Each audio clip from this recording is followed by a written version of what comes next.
Muy buenas tardes, hermanos, buenas noches. En esta tarde quiero compartirles este mensaje que se trata acerca del arrebatamiento. Para esto me baso en la primera carta a los Tesalonicenses, capítulo 4, versículos del 13 en adelante.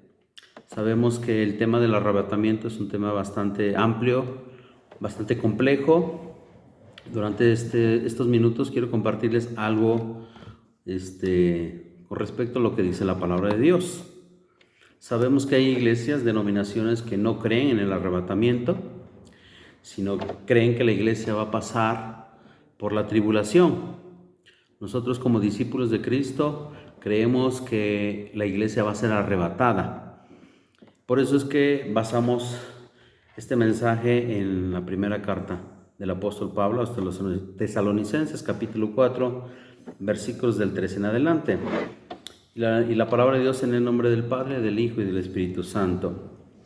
Dice así el versículo 13: tampoco queremos, hermanos, que ignoren acerca de los que duermen, para que no os entristezcáis como los otros que no tienen esperanza. Porque si creemos que Jesús murió y resucitó, así también traerá Dios con Jesús a los que durmieron en él.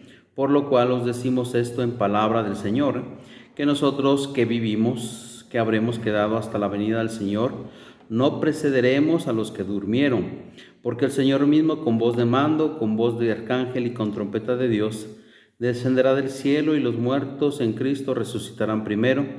Luego nosotros, los que vivimos, los que hayamos quedado, seremos arrebatados juntamente con ellos en las nubes para recibir al Señor en el aire, y así estaremos siempre con el Señor. Por tanto, alentaos los unos a los otros con estas palabras. Bien, el apóstol Pablo describe el arrebatamiento de la iglesia. En el versículo 13 dice así: tampoco queremos, hermanos, que ignoren acerca de los que duermen, para que no os entristezcáis como los otros que no tienen esperanza. La iglesia cristiana, discípulos de Cristo, debe tener una esperanza. Aquí la palabra esperanza que usa significa esperar con alegría. Eso es lo que significa esperanza. Entonces nosotros tenemos esperanza que el Señor Jesús va a arrebatar a su iglesia antes de que la gran tribulación acontezca, porque es un evento terrible, es un evento que va a haber muchas cosas terribles para los seres humanos. Entonces aquí en el versículo 14 dice: porque si creemos que Jesús murió y resucitó, así también traerá Dios con Jesús a los que durmieron en él. Nosotros creemos firmemente que Jesús murió y resucitó y está sentado a la diestra de Dios Padre. Esa es nuestra esperanza también. El verso 15 dice: por lo cual os decimos esto en palabra del Señor, que nosotros que vivimos, que habremos quedado hasta la venida del Señor, no precederemos a los que durmieron. Hay una generación que está esperando el arrebatamiento del Señor Jesús. Nos vamos a reunir juntamente con Él en las nubes. En el verso 16 dice: porque el Señor mismo, con voz de mando, con voz de arcángel y con trompeta de Dios, descenderá del cielo, y los muertos en Cristo resucitarán primero. Habrá un llamado, el llamado para la iglesia. Y este llamado dice que el Señor mismo, con voz de arcángel y con trompeta de Dios, descenderá del cielo. Ahora, Jesús no es un arcángel. Está diciendo que con voz de arcángel y trompeta de Dios. En el verso 17 nos apunta lo siguiente: luego nosotros, los que vivimos, los que hayamos quedado, seremos arrebatados juntamente con ellos en las nubes, para recibir al Señor en el aire, y así estaremos siempre con el Señor. Así es que la palabra arrebatamiento viene de un vocablo griego, del original griego, que empieza con la palabra harpazo, que significa tomar inmediatamente. Entonces, ¿por qué creemos los cristianos Sobre todo los discípulos de Cristo creemos en el arrebatamiento, porque en el libro, en la Biblia, se deja ver este evento precioso y maravilloso. Quiero leer unos pasajes. Primero el pasaje que está en Apocalipsis. Veamos en Apocalipsis 4 la siguiente lectura.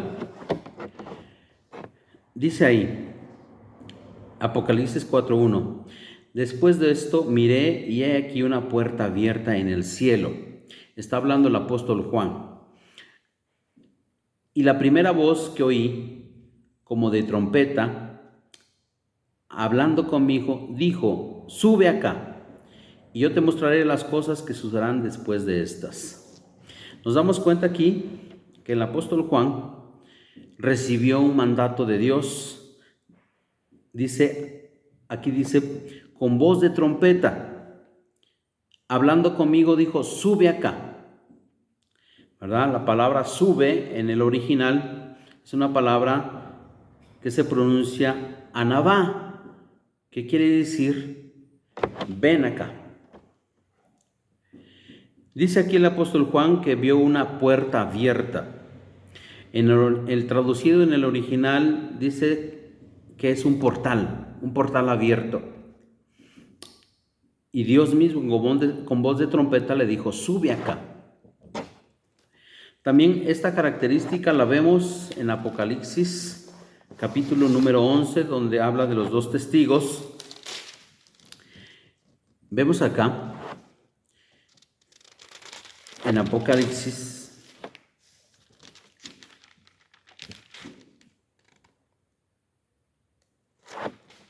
aquí en Apocalipsis 11,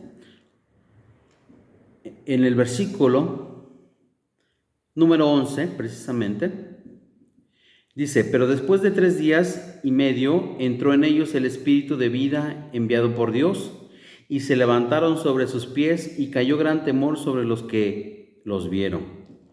Y oyeron una gran voz del cielo que les decía: subid acá. Y subieron al cielo en una nube, y sus enemigos los vieron. ¿Notamos esta característica, hermanos? De que Dios mismo, el Señor Jesucristo, con voz de trompeta y con voz de mando, les mandó a subir al cielo, ¿verdad? Estamos viendo versículos acerca del arrebatamiento. Luego, en la primera carta a los Corintios, capítulo 15, vemos el siguiente comentario del apóstol Pablo. En el versículo 51, dice: he aquí os digo un misterio. No todos dormiremos, pero todos seremos transformados. En un momento, en un abrir y cerrar de ojos, a la final trompeta, porque se tocará la trompeta y los muertos serán resucitados incorruptibles, y nosotros seremos transformados, porque es necesario que esto corruptible se vista de incorrupción, y esto mortal se vista de inmortalidad. Nos damos cuenta, hermanos, dice que en un abrir y cerrar de ojos seremos arrebatados, seremos transformados. La palabra que usa aquí para transformados usa la palabra metamorfosis. Eso significa que esto mortal se va a vestir de inmortalidad, va a pasar un proceso. No quiere decir que muramos, sino que seremos transformados. El mismo apóstol Pablo, aquí en la carta a los Corintios, en el capítulo 15, lo menciona. Dice que lo terrenal y lo carnal es una sola carne, es una sola creación, pero el espiritual dice que es otra naturaleza. Por eso es que dice ahí: he aquí os digo un misterio. El apóstol Pablo, por revelación del Espíritu Santo, nos menciona esto, que seremos arrebatados. Bien, también en la carta a los Hebreos se menciona que uno de los profetas en el Antiguo Testamento caminó con Dios, ¿verdad? Así es que nos damos cuenta y que fue arrebatado, fue llevado a los cielos. Eso lo podemos ver en la carta a los Hebreos, ahí lo menciona, ¿verdad? Y también el profeta Elías fue arrebatado en un carro de fuego. Así es que, hermanos, la iglesia de Jesucristo, su esposa, va a ser llevada a los cielos antes de la gran tribulación. Eso es lo que creemos firmemente. Y vemos, por ejemplo, en el Evangelio según San Mateo, capítulo 24, nos menciona lo siguiente, porque hay que hacer una diferencia entre el arrebatamiento y la segunda venida de Cristo. Veamos en el Evangelio según San Mateo, capítulo 24.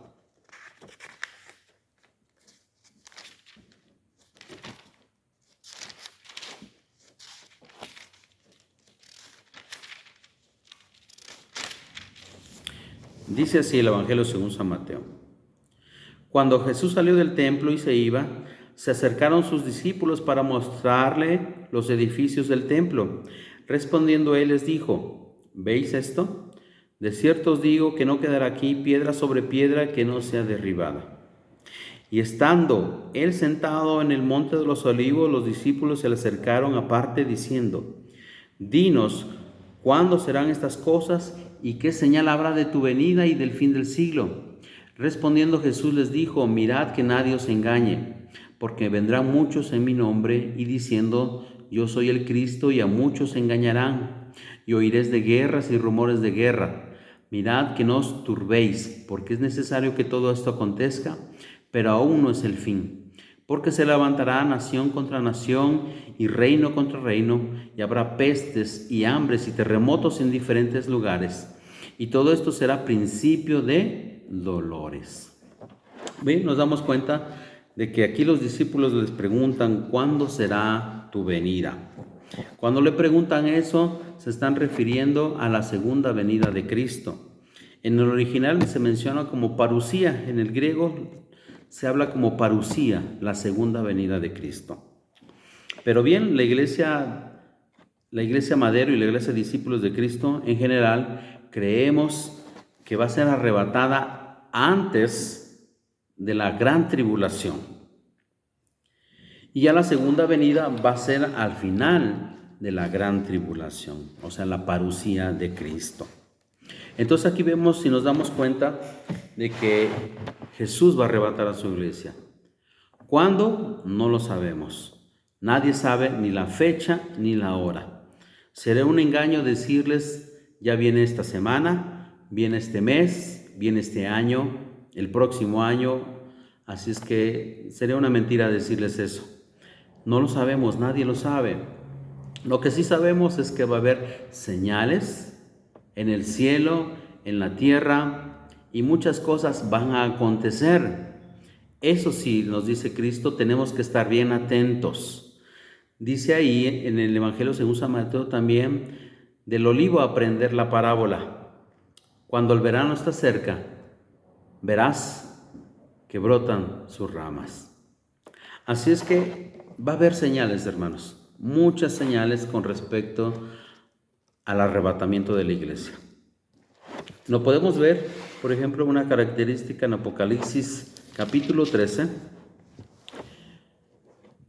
Vemos que el anticristo, cuando sale el anticristo va a emerger al principio de la tribulación, al principio de los 7 años de tribulación, 3 años y medio, y luego 3 años y medio de gran tribulación. El anticristo se va a manifestar al principio.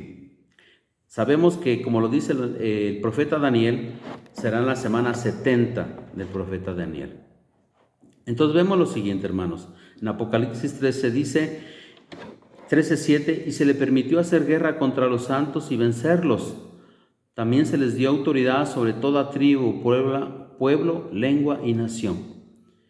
Y la adorarán todos los moradores de la tierra, cuyos nombres no estaban escritos en el libro de la vida del Cordero que fue inmolado desde el principio del mundo. Si alguno tiene oído, oiga. Si alguno lleva dice en el verso 10, si alguno lleva en cautividad, va en cautividad. Si alguno mata espada, a espada debe ser muerto. Aquí está la paciencia y la fe de los santos. Dice ahí más adelantito, en el verso 14, y engaña a los moradores de la tierra con las señales que se le ha permitido hacer en presencia de la bestia. En presencia de la bestia. Perdón, hermanos, entró una llamada. Permítanme acomodar esto.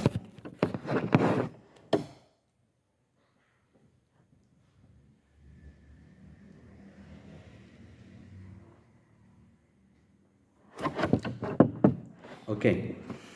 Bien, dice ahí en el verso 14, y engañaba a los moradores de la tierra con las señales que se le ha permitido hacer en presencia de la bestia, mandando a los moradores de la tierra que le hagan imagen a la bestia, que tiene la herida de espada y vivió. Y se le permitió infundir aliento a la imagen de la bestia para que la imagen hablase e hiciese matar a todo el que no le adorase. Fíjense ahí una característica.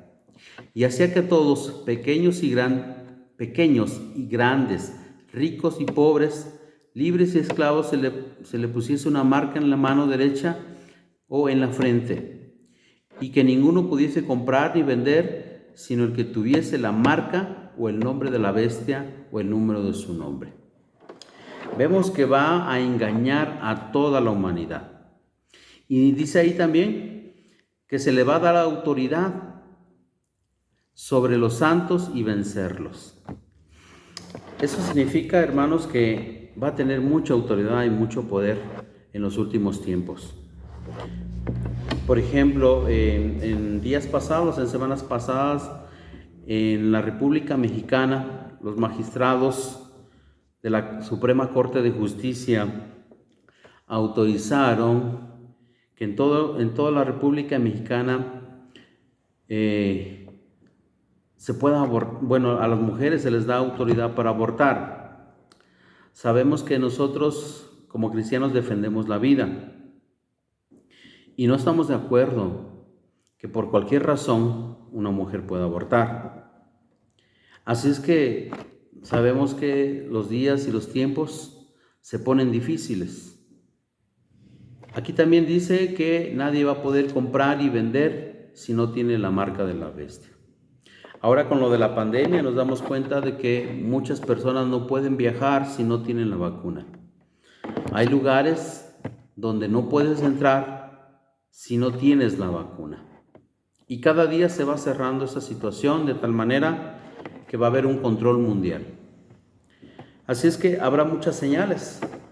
Los hemos visto. Por ejemplo, en Alaska hace varios días, hace varios meses, tembló. Un temblor de 8.5 en magnitud Richter. En la Ciudad de México tembló, en Haití tembló, en Argentina, en Chile, en muchos lugares.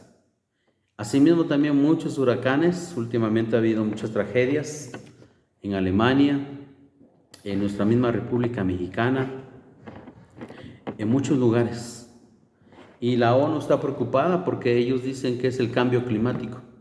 Pero nosotros los cristianos sabemos que es más bien que el pecado va en aumento. Por eso dice el Señor Jesús, como en los días de Noé, se casaban y se daban en casamiento, compraban y vendían. Era una sociedad, ¿verdad?, pecadora, era una sociedad que se olvidaba de la ley de Dios. Por eso es importante que este tema, que es muy amplio, en esta ocasión simplemente toqué unos pasajes, pero podemos tocar otros muchos más adelante cuando haya más oportunidad. Así es que póngase a estudiar la Biblia, hermano. Le recomiendo que lea el libro de Apocalipsis, el libro de Daniel, el libro de Zacarías, el libro del profeta Ezequiel, donde se nos mencionan tantas cosas acerca de la profecía. En el libro del profeta Isaías también. Así es que, hermanos, espero que este tema lo tome en cuenta, siga leyendo, sigamos empapándonos de la palabra de Dios. Dios les bendiga. Les agradezco esta tarde o esta noche, de acuerdo como esté viendo el video. Amén.